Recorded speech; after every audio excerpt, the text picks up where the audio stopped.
If you're standing on the edge, feeling like the fire inside is burning out, if it feels like you just can't go on living like this, listen closely. You're alive. It's not too late. You can start over. Even if you're afraid, even if you don't know how, take the first step, even if it's small, even if it's unsure, but it's yours. It's real. Your real life isn't somewhere out there. It begins with you, with your choice, with your "I'm ready" story. Point of no return. He stood by the window and looked at the city. Everything was as usual. Cars rushing by, people moving somewhere, life buzzing. But inside him, everything was different. Empty, quiet, hollow. As if his soul had long left, and his body was just moving on autopilot. Work, home, phone, exhaustion. He did everything right. He did what he was taught, what was expected. But the feeling, as if he wasn't living his own life. As if every day he put on someone else's clothes, spoke someone else's words, and smiled not from his heart, but because that's what was required. There were days when he simply didn't want to wake up. Not from pain, not from fear, but from meaninglessness. For what is all this? He asked himself, and found no answer. One ordinary evening, he saw an old man in the subway. Gray-haired, bent, tired. But the eyes, in them was sorrow, the kind you can't mistake. Sorrow for the unlived, for the life never chosen. And at that moment, a thought pierced him. What if I become like that?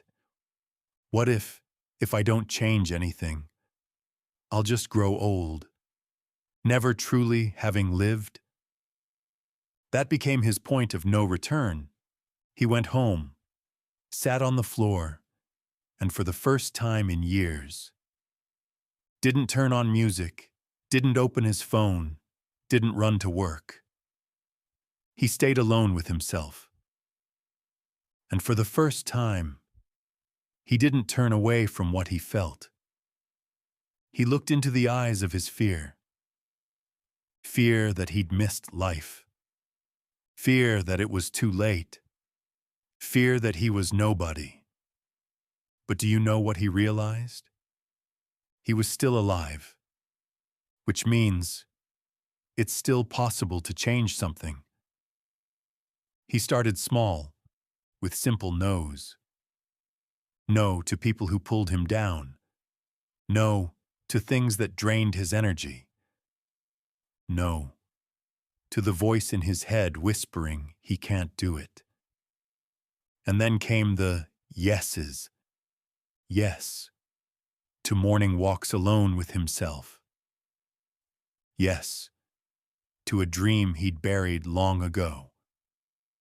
Yes to fear, because now he knew, if it's scary, that's exactly where he needs to go. He started journaling, started reading, learning, exploring, not for a diploma, not for a resume, but to remember who he really was.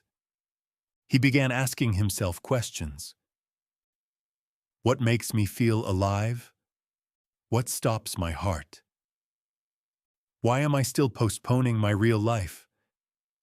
Answers didn't come immediately. Sometimes they hurt, sometimes they inspired, but each one brought him closer to his true self.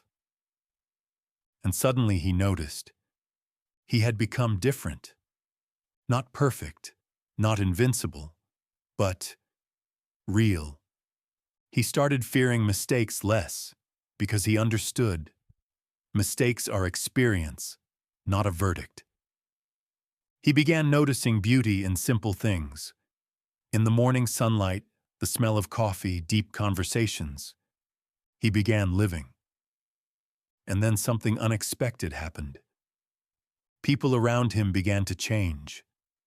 Some left, those who couldn't handle his real self. Others came, sincere, bright, genuine. He no longer played roles, didn't pretend, didn't try to fit in. He simply was himself, and that was enough. He realized, happiness isn't where you get applause. Happiness is where you feel peace, where you can breathe, where you can just be. If you listen to this story all the way through, it's no coincidence. It means something inside you is already ready to change. Life doesn't wait for the perfect moment. It begins with your choice, with your first step. Share in the comments. What was the most important part for you? Where will you start your journey? If you want to keep walking this path, subscribe. Here, we speak in the voice you haven't heard for a long time, your own.